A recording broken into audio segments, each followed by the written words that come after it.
Aujourd'hui, je vous donne un exercice qu'à peu près tous les autres enseignants vont vous dire de ne pas reproduire, celui de taper des balles avec les deux pieds au sol, que ce soit vers l'arrière et vers l'avant. Et la raison pourquoi, en fait, je vous conseille de pratiquer cet exercice-là, c'est simplement que la majorité des problèmes au golf, au niveau surtout de l'impact, de la constance au niveau de l'impact, vient du fait que lorsqu'on vient taper des balles, c'est qu'on a énormément de mouvements inutiles au niveau des jambes. Donc, on a beaucoup d'instabilité et on travaille souvent au niveau des mains, au niveau de placer le club de la bonne façon et tout ça, mais le gros du problème est beaucoup plus une question de bas de corps, mais surtout de sentir que le bas du corps travaille de la bonne façon et travaille de façon stable. Et c'est souvent là qu'est le gros du problème. Et je vous explique pourquoi je vous donne le conseil, en fait, d'apprendre, en fait, à taper des balles avec les deux pieds au sol. Lorsque vous allez vous installer, ce que vous allez faire, vous allez venir dès le départ placer environ 50% de votre poids sur votre jambe gauche et 50% sur votre jambe droite. Lorsque vous allez faire le mouvement vers l'arrière, et là, c'est normal, lorsque vous allez faire votre mouvement, que vous allez probablement sentir, en fait, que vous allez avoir moins d'amplitude de mouvement, ce qui est tout à fait normal. Pour l'instant, l'exercice, en fait, qu'on veut faire, c'est simplement de travailler la stabilité du bas du corps pour vous faire sentir que vous êtes capable de taper des balles sans avoir de mouvement excessif au niveau du bas du corps. Ce que vous allez faire, 50% jambe gauche, 50% jambe droite. Et ce qu'on fait à partir d'ici, lorsque vous allez faire le mouvement vers l'arrière, et n'oubliez pas, notre but est vraiment de sentir en fait votre poids dans vos pieds. Lorsque vous allez faire le mouvement vers l'arrière, imaginez-vous que vous voulez avoir maximum, lorsque vous allez faire le mouvement, 60% sur votre jambe droite. Habituellement, on va y aller avec un peu plus de poids que ça, mais pour l'instant, tout ce que je veux que vous sentiez, c'est, vous avez 50% ici, 50% là. Quand vous allez faire le mouvement vers l'arrière, imaginez-vous que vous voulez avoir maximum 60% sur votre jambe droite. Et la raison pourquoi, c'est que si vous travaillez à venir mettre simplement 60% sur votre jambe droite, vous voyez à quel point mes jambes restent quand même stables. Le bas de mon corps a tourné, mais mes jambes sont stables. La plupart du temps, le gros du problème, c'est qu'on va avoir, par exemple, des genoux qui vont venir se plier comme ça et vous allez avoir énormément de mouvements d'un côté et de l'autre. Et plus vous avez de mouvements d'un côté et de l'autre, plus vous avez de l'inconstance au niveau de votre contact. Dites-vous que plus le bas de votre corps tourne, mais tourne en étant relativement stable, plus c'est facile de redescendre à l'impact. Et je vais vous le faire dans cet angle-là ici pour que vous le voyez bien. Si je m'installe, j'ai 50% jambe gauche, 50% jambe droite. Je tourne vers l'arrière et je veux avoir l'impression simplement d'amener maximum 60% de mon poids sur ma jambe. Vous voyez à quel point mes genoux sont pas rendus comme ça ici, ou je me suis pas écrasé, ou peu importe. Vous voyez que j'ai tourné, mais les deux sont restés quand même relativement stables. Et c'est exactement ce qu'on veut aller chercher. Beaucoup trop souvent, lorsqu'on fait le mouvement, on va voir des choses comme ça ici, où on a beaucoup d'espace entre les deux jambes.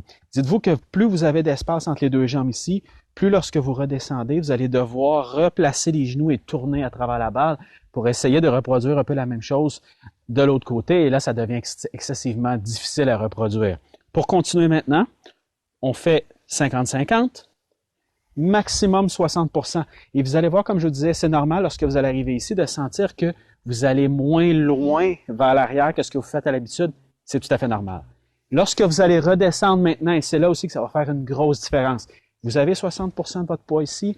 Lorsque vous allez redescendre, venez faire exactement la même chose à la descente, c'est-à-dire venez placer environ 60% de votre poids sur votre jambe gauche et laissez votre corps tourner, mais en sentant maximum 60% du poids sur votre jambe gauche. N'ayez pas l'impression que vous allez placer, par exemple, un 90% ou peu importe. Allez-y 50-50. Je fais ma montée, j'ai 60% de mon poids. Je redescends, je viens mettre 60% du poids maximum et je tourne en ayant l'impression d'avoir encore à peu près 60% du poids. Ce que vous allez remarquer lorsque vous allez faire ce mouvement-là, c'est que vos jambes sont beaucoup plus stables. Vous avez beaucoup moins de mouvements comme ça ici et vous avez beaucoup moins aussi de mouvements comme ça ici. Et c'est exactement ce qu'on va aller chercher. Vous devez apprendre à sentir le poids dans vos jambes et vous devez être capable, en fait, de taper des balles avec les pieds collés comme ça. Il n'y a aucune raison que vous ne soyez pas capable de taper des balles avec les pieds collés. Donc, si je le refais 60, je redescends, j'ai un maximum un 60% ici, je tourne à travers la balle et je vais avoir l'impression que j'ai encore à peu près 60% maximum sur ma jambe gauche. Mais je laisse tourner mon corps, même principe. Et si vous ne voulez pas nécessairement terminer votre mouvement complètement, c'est correct, mais faites au moins des 3/4 d'élan ou des demi-élans, au minimum en fait. Donc, assurez-vous que lorsque vous allez le faire, vous allez aller chercher au moins un 3/4 d'élan et sentez maximum 60%. Le but de l'exercice est de sentir que vous avez moins de mouvements comme ça ici d'un côté et de l'autre, ou par exemple des mouvements comme ça ici. C'est vraiment le but, c'est d'enlever toutes ces instabilités-là. Une fois que vous avez la bonne sensation, une fois que vous sentez vraiment le poids dans vos pieds, vous allez voir quand vous allez le faire avec les deux pieds collés, et vous voyez quand je le fais vers l'avant même à quel point mes deux pieds sont encore complètement au sol. Plus vous travaillez avec les pieds au sol, plus vous sentez le poids, plus vous allez être conscient que le corps est fait pour tourner et non pas nécessairement complètement se déplacer. Et lorsque vous allez avoir pris votre sensation, ce que vous pouvez faire, vous pouvez commencer maintenant à augmenter le mouvement.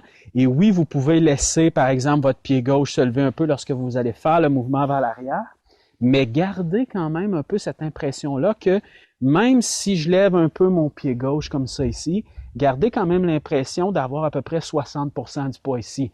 Probablement que ce qui va arriver, c'est que vous allez avoir un peu plus que ça, mais gardez la sensation. Et plus vous allez garder cette sensation-là vers l'arrière, plus vous allez quand même garder la même stabilité que ce que vous aviez tout à l'heure lorsque vous essayez de garder les deux pieds au sol. Même principe vers l'avant. Je fais l'élan vers l'arrière, je sens à peu près un 60% ici. Je redescends, j'ai 60%. Une fois que j'ai mon 60%, tout ce que je veux faire, je veux tourner en ayant l'impression de garder à peu près un 60% du poids sur la jambe avant. Et c'est normal qu'à la fin complètement, votre pied se lève et que vous ayez un peu plus de poids, ça c'est tout à fait normal. Mais je veux que vous ayez l'impression qu'à l'impact et après l'impact, vous avez encore à peu près un maximum de 60%. Et n'oubliez pas, lorsque vous allez faire le mouvement, en fait, ce que vous allez probablement sentir un peu plus, c'est que pour compléter votre mouvement vers l'arrière, vous allez probablement avoir l'impression que c'est vos bras qui doivent monter un peu plus dans les airs. Si vous essayez de garder à peu près votre 60% sur votre jambe droite lorsque vous faites le mouvement arrière, vous allez souvent sentir que vous allez avoir un mouvement qui est beaucoup plus restreint. Et vous voyez que mon corps a tourné, j'ai à peu près mon 60% ici. Si je veux continuer mon mouvement vers l'arrière, ce que je vais avoir comme sensation, c'est que je vais travailler à venir monter mes mains vers le ciel et non pas simplement à partir d'ici de venir tourner, de venir me déplacer. Je fais le mouvement vers l'arrière, je tourne, j'ai mon 60% ici. Lorsque j'arrive ici, je ne suis plus capable nécessairement de tourner, j'ai tourné à mon maximum. Ce que je vais avoir comme sensation, ayez l'impression que c'est simplement vos bras qui montent vers votre épaule droite derrière. Et lorsque vous allez faire votre mouvement vers l'avant, même principe. Donc, je suis ici, je redescends, je viens chercher mon 60% sur ma jambe avant, je tourne à travers la base, j'ai encore l'impression d'avoir à peu près 60%, je continue vers l'avant, j'ai l'impression même au départ que mes deux pieds sont au sol complètement, mais j'ai mon 60% ici, et rendu ici, je laisse tourner mon pied droit, je le laisse se lever et je monte mes mains par-dessus mon épaule droite devant. Et automatiquement, vous allez vraiment sentir votre poids qui est au sol et vos pieds qui sont agrippés au sol. Et c'est exactement ce qu'on va aller chercher. Plus vos pieds sont agrippés, plus ils sont capables de tourner, plus ils sont capables de générer de la puissance. Lorsque j'arrive à l'impact, si je sens à peu près un 60% ici, que je tourne, mais que je sens que je suis appuyé au sol, c'est beaucoup plus facile pour moi de tourner rapidement que si je suis déjà rendu comme ça ici. Si je suis comme ça, automatiquement, je ne suis pas capable de tourner, je ne suis pas agrippé au sol, je ne suis pas capable de générer de la puissance. Et je sais qu'habituellement, on parle toujours qu'on va avoir, par exemple, un 80% sur la jambe droite lorsqu'on va vers l'arrière et ensuite un 80-90% à l'impact. Mais le but de l'exercice est de sentir que vous vous stabilisez. Plus vous allez vous sentir stable et plus vous allez être capable, en fait, ensuite, d'ouvrir vos pieds, de laisser en fait lever vos pieds d'un côté et de l'autre et de laisser tourner, mais de façon beaucoup plus stable. Donc, lorsque vous allez ensuite reproduire votre mouvement pour essayer de faire un mouvement complet, je veux que vous ayez encore l'impression comme si vous aviez un maximum de 60% d'une jambe à l'autre.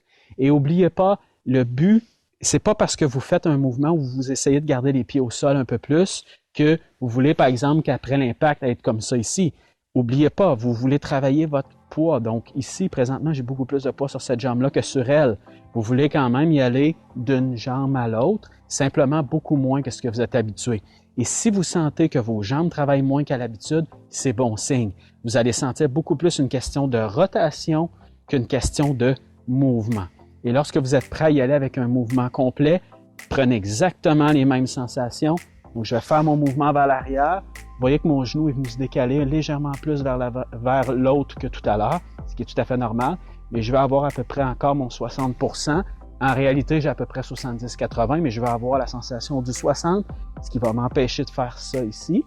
Et lorsque je vais redescendre, je viens chercher mon 60, je tourne et je vais encore avoir l'impression d'avoir 60%, ce qui va m'empêcher, par exemple, de faire un mouvement comme ça ici, ou qui va m'empêcher de faire un mouvement qui est beaucoup trop latéral comme ça et ensuite d'être pris. Donc, travailler avec les deux pieds au sol, et ce que ça va faire, c'est que ça va vous amener énormément plus de stabilité au niveau de vos contacts et vous allez développer nettement, mais nettement plus de constance sur le parcours.